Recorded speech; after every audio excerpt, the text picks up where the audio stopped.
इतनी भक्ति में लीन थे कि भगवान को नहीं देखा। भगवान ने सोचा हम खड़े ये देखता क्यों नहीं, तो देखा तो अंदर ही दर्शन हो रहा, तो बाहर क्यों देखे। तो भगवान ने ध्रुव जी के हृदय से अपनी छवि मिटा दी। जब हृदय से छवि मिट गई तो ध्रुव जी व्याकुल हो गए, भगवान कहाँ गए कहाँ गए।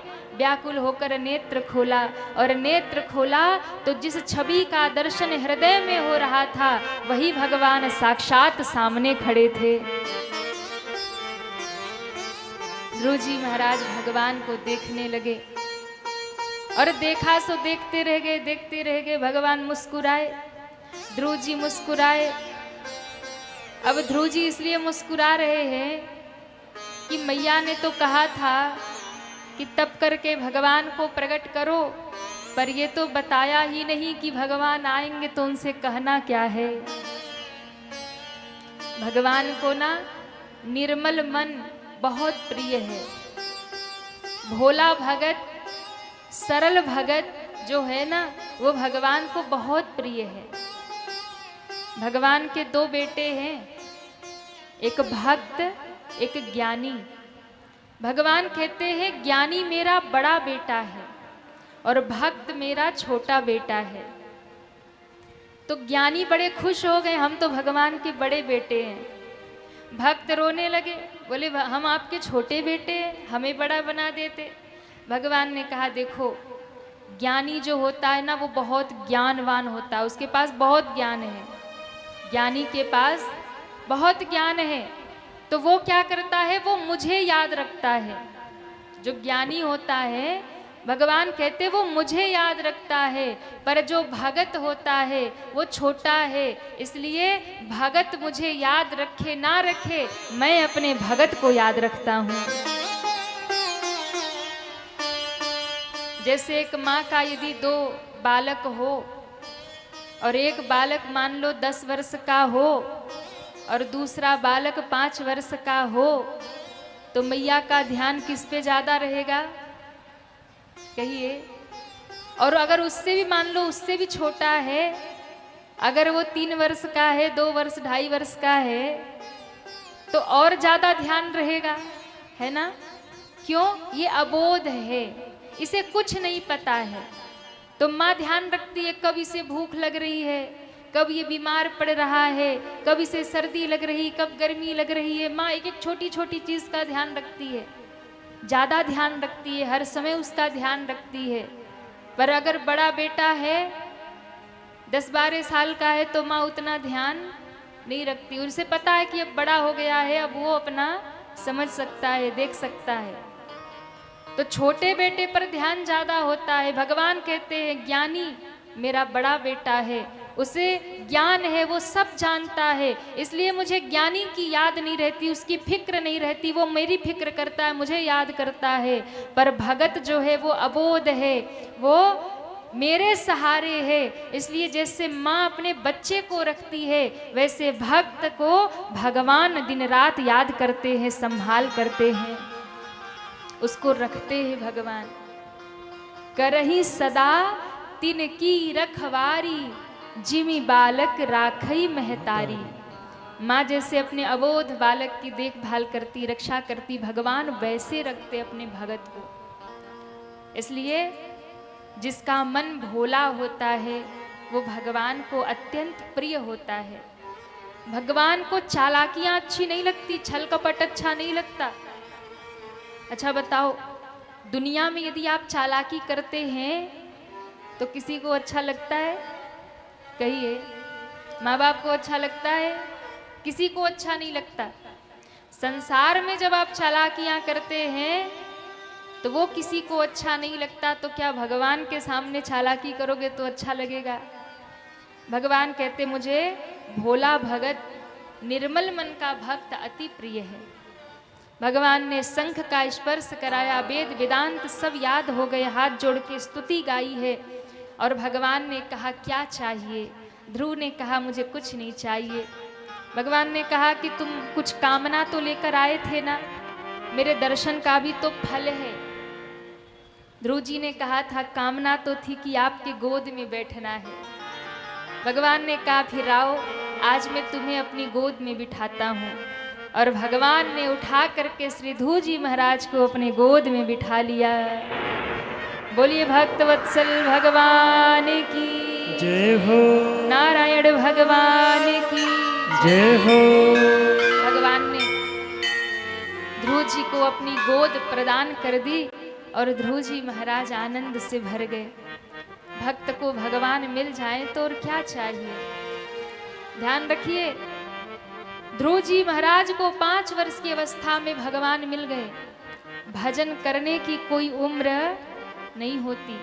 जो लोग सोचते हैं कि बुढ़ापे में भजन करेंगे, जो लोग सोचते हैं अभी पढ़ने लिखने की उम्र है, अभी भजन करके क्या करेंगे, लोग सोचते हैं अभी तो हमारी नौकरी लग गई, अभी घर परिवार ब्याह हो गया, अभी तो कमाने खाने का समय है, अभी नहीं भजन करना, भजन बुढ़ापे में करेंगे, बुढ़ापे में करेंगे। ध्यान रखना, यदि बचपन से जिसने भजन नहीं किया तो 55 में भी होने वाला नहीं है। इसलिए भजन को कभी जीवन के अंत के लिए मत छोड़िए। क्यों? बचपन में यदि आपने भक्ति शुरू कर दिया ना, तो बचपन की जो भक्ति होती है वो अमृत के समान होती है। करोगे 1 गुना तो मिलेगा 1000 गुना। इसलिए बचपन की भक्ति बहुत जीवन आपका सुधार देगी। अपने बच्चों को बचपन से भगवत मार्ग में लगाइए। लेकिन कई लोग सोचते हैं कि अभी क्या करेगा भजन करके, अभी तो पढ़ने लिखने की उम्र है, अभी कमाने खाने की उम्र है। इस मानव जीवन का उद्देश्य केवल और केवल भगवत प्राप्ति करना है। और भगवान को ही नहीं जाना यहाँ आकर के तो सब जानना बेकार है। भगवान को नहीं जाना तो सब जानना बेकार है। इसलिए जो जानने आए हैं उसको जानिए। जो जानने आए हैं अगर उसको ही न जाना तो सब जानना बेकार है। एक बार क्या हुआ, एक बहुत पढ़े लिखे व्यक्ति पहुंचे, नदी पार करनी थी, नाविक से कहा हमें उस पार जाना, बोले आइए बैठिए। अब पढ़ा लिखा आदमी थोड़ा तो अभिमान होता है ना, 2-4 अक्षर आजकल किसी को आ जाए तो भैया क्या अभिमान लिए घूमता है, 2-4 डिग्रियां आ जाए तो फिर क्या पूछना। तो पढ़ा लिखा आदमी थोड़ी तो एटीट्यूड होती है कि हम इतने पढ़े लिखे हैं। बैठ गया नाव में, नाविक बेचारा नाव चला रहा है। तो इसने कहा कि एक बात बताओ, पढ़े लिखे हो, कुछ पढ़ना लिखना कुछ जानते हो? नाविक ने कहा सरकार जन्म से ही बचपन से ही नैया चला रहे, कभी स्कूल का मुंह ही नहीं देखा, विद्यालय कभी गए नहीं, तो पढ़ेंगे कहाँ से। कुछ दूर और नाव पहुंची तो उन्होंने कहा अच्छा एक बात बताइए, आपको अंग्रेजी आती है, गणित आती है, कुछ आती है गणित इंग्लिश? अरे महाराज काला अक्षर भैंस बराबर, हमें कुछ नहीं आता जाता, हम अंग्रेजी गणित का कभी पढ़े ही नहीं, नाम ही नहीं सुने। कुछ बोले कि देखो अगर तुम्हें अंग्रेजी नहीं आती, तुम्हें गणित नहीं आती, तो तुम्हारा 25% जीवन बेकार बेकार है, 25% जिंदगी तुम्हारी खराब। अच्छा कुछ दूर और नैया पहुंची, एक बात बताओ इतिहास भूगोल कुछ जानते हो? कुछ भूगोल उगोल के विषय में जानकारी है? बोले महाराज हमने कहा ना कि हम पढ़े लिखे नहीं है, हमने तो कभी भूगोल का नाम ही नहीं सुना है। बोले अब तो तुम्हारी 50% जिंदगी बेकार, भूगोल ही नहीं जानते, बेकार है तुम्हारी 50% जिंदगी बेकार। बेचारा नाविक फिर चुप हो गया। बीच मझधार में नैया पहुंची थी। अच्छा एक बात बताओ इतिहास जानते हो क्या? कुछ इतिहास के विषय में पढ़ा, हिस्ट्री वगैरह जानते हो? अरे सरकार कहाँ हम नैया चलाने वाले और कहाँ आप पढ़े लिखे, आप सब जानते, हमें तो नहीं आता। हम तो जानते पर बेकार, कितना 75% बेकार। इतने में क्या हुआ कि जोर की हवा चली, आंधी आई नदी में। ज्यों नदी में तूफान आया, नैया सुई डगमग डगमग करने लगी, और ज्यों नैया डगमग आई तो महाराज उस नाविक ने कहा, बात बताइए, तैरना आता है? तैरना आता है? बोले नहीं आता। जो भी हो, पर सीख इतना ले लीजिए कि दुनिया में आए और दुनिया में आकर के सब जान लिया, और जिसको जानने आए थे अगर उसको नहीं जाना तो सबको जानना बेकार हो गया। हाँ, चाहे इतिहास जान लो, चाहे भूगोल जान लो, चाहे अंग्रेजी जान लो, चाहे गणित जान लो, चाहे दुनियादारी जान लो, चालाकी करना जान लो, चाहे जो भी जानना है जान लो, अगर जिस परमात्मा को जानने आए उसे ही न जाना तो सब जानना बेकार है। 100% जिंदगी खराब है। तो इसलिए सब कुछ जानिए, पर सब कुछ जानने के साथ साथ जिसको जानने आए हैं उसको भी जान लीजिए, उसको भी जान लीजिए। और नहीं जाना तो फिर भैया मनुष्य तन पाना ही बेकार हो गया।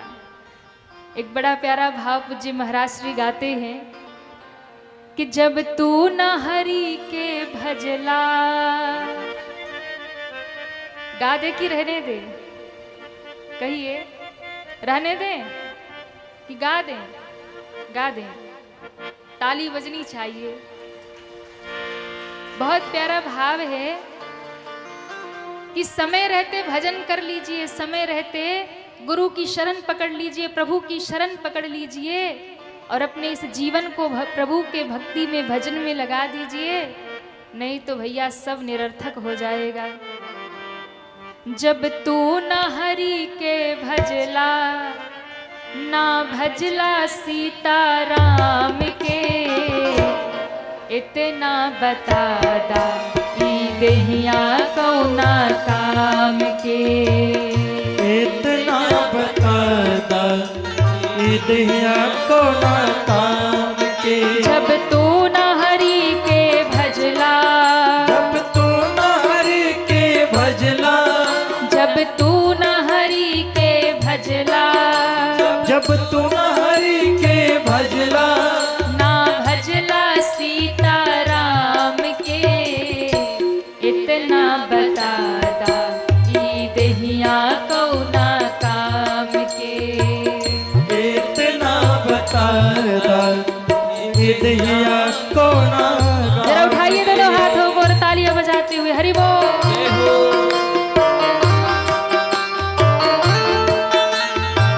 श्री राधे।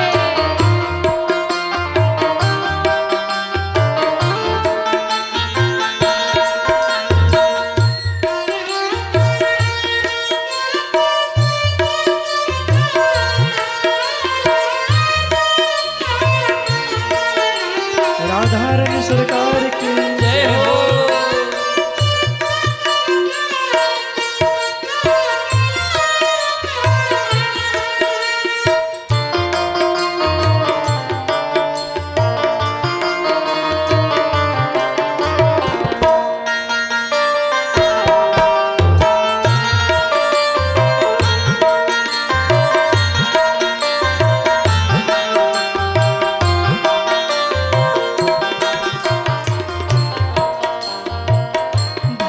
संपत्ति परिवार बढ़ाई, संपत्ति परिवार बढ़ाई, सब परिहरी अब करब सेवकाई, सब परिहरी अब करब सेवकाई। जब तू न प्रभु के भजला, जब तू न प्रभु के भजला, ना भजला राधे श्याम के। अरे दोनों हाथ तो उठा लीजिए। इतना बता दा ई देहिया कौना काम के, इतना बता दा ई देहिया कौना काम के। जब तू न हरि के भजला, जब तू न हरि के भजला, ना भजला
गए गोसाई बाबा राम कथा गाय के।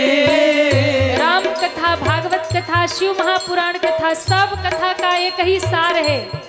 सब कथा एक ही सिद्धांत दे रही है, क्या? हरि के भजन करा मनवा लगाई के। हरि के भजन करा मनवा लगाई के। कह गए गोसाई बाबा राम कथा गाई के। कह गए गोसाई बाबा राम कथा गाय के। हरि के भजन करा मनवा लगाई के। हरि के भजन करा मनवा लगाय के। जब राम नाम ना लेहला, जय हो ओ जब राम नाम ना लेहला, जब राम नाम ना लिहला। ना कथा तू सुनला कान से, इतना बताला ई देहिया कौना काम के। इतना बताता ये दहिया को ना काम के। जब तू न हरि के भजला, जब तू न हरि के भजला। ना भजला राधे श्याम के, इतना बताला ई देहिया कौना काम के। इतना बताता ये दहिया को ना काम के। इतना बताता ये दहिया को ना काम के। ई देहिया को ना काम के। ये दहिया को ना काम के। जब राम नाम ना लेहला, ओ जब ये उनके लिए नहीं है जो कथा में आ रहे हैं, ये उनके लिए जो अभी तक कथा में नहीं आए हैं। आज जाके उनको धक्का देना। अरे जब राम नाम ना लेहला, जब उठाइए पूरे पूरे हाथ सभी पीछे तक और एक साथ तालियां बजाते हुए। जब राम नाम ना लेहला, जब पूरे पूरे हाथ ऊपर करिए सभी और एक साथ तालियां।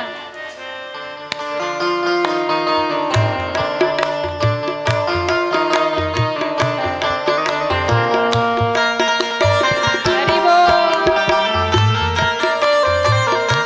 श्री राधे।